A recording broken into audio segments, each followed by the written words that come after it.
স্থানীয় সূত্রে জানা যায়, মুর্শিদাবাদ জেলার নবগ্রাম ব্লকের গুড়াপাশলা গ্রাম পঞ্চায়েতের আয়রা থেকে গুড়া পর্যন্ত 7.755 প্রায় 8 কিলোমিটার পিচ রাস্তা সংস্করণের শুভ উদ্বোধন করেছিলেন 14/4/2025 তারিখে সকাল 10টার সময়।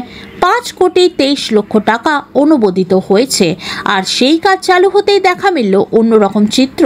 শিডিউল মেনেই কাজ হচ্ছে না, এমনই দাবি তুলল গুড়াপাশলা তৃণমূল কংগ্রেস নেতা ও গ্রামবাসীরা। তাদের দাবি, যেখানে শালপল্লী লম্বায় 8 ফুট দেওয়ার কথা সেখানে 5 ফুট দেওয়া হচ্ছে, যেখানে শালপল্লী দেওয়ার কথা সেখানে সোনাঝুরি ও কোথাও কোথাও হুইল কালেক্টর বাঁশের মতো সরু বল্লি পোতানো হচ্ছে। যেখানে 8 ফুট দেওয়ার কথা সেখানে 4 ফুট 5 ফুট এইরকম দেওয়া হচ্ছে। হাত দিলে উঠে চলে আসছে সেই বল্লিগুলো। এই জায়গাটি বর্ষাকালে ডুবে যায়। আর সেই শালবল্লি যদি ঠিকমতো দেয়া না হয় তাহলে কি রাস্তা ঠিক থাকবে? এমনই কথা বলেন নবগ্রাম সাধারণ সম্পাদক রুবেল আলী তিনার। আরও দাবি, যদি শিডিউল মেনে সঠিক কাজ যেন হয় তাহলে আমরা তাদের পাশে থাকব এবং সহযোগিতা করব। আপাতত কাজ বন্ধ থাকবে যতক্ষণ না ইঞ্জিনিয়ার এসে তিনি আমাদেরকে শিডিউল দেখিয়ে কাজ বুঝিয়ে দেয়।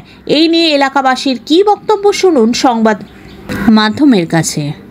সেই গাছের কাঠ আপনারা দিচ্ছেন না, এবং যেটা আপনার কি শিডিউলে আছে এটা যদি বলেন। আমাদের বসানো 375 ইয়াতে বসা আছে, হ্যাঁ ফাঁকা আছে 375, আর 5 ইঞ্চি করে আছে যা বসছে।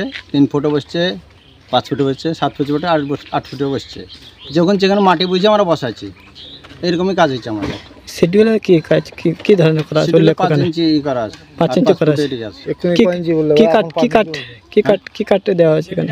বললি আমরা বললি জানি, বললি কি আছে আমি জানি না। এই যে অভিযোগ আপনার বিরুদ্ধে নিম্নমানের কাজ হচ্ছে, যে মানে 5 ফুটে কথা বলছে আপনি, সেখানে হচ্ছে না তো? 375 গ্যাপ আর লম্বা তো বললি আমাদেরকে 375 গ্যাপ। 6 ফুটও ঢুকছে, 8 ফুটও ঢোকাচ্ছি। যেমন মাটি ভিজে ঢুকাচ্ছি, যেখানে যা ঢুকছে সেখানে সেটাই লাগাচ্ছি। তো হ্যাঁ, যেখানে ঢুকছে সেখানে ঢুকাচ্ছি। আপনার নাম? কথা বলছি, এখানে যদি 10 ফুটের খায়, এখানে 10 ফুটের। আপনার নাম? রবিউল খান। আপনি কি ম্যানেজার?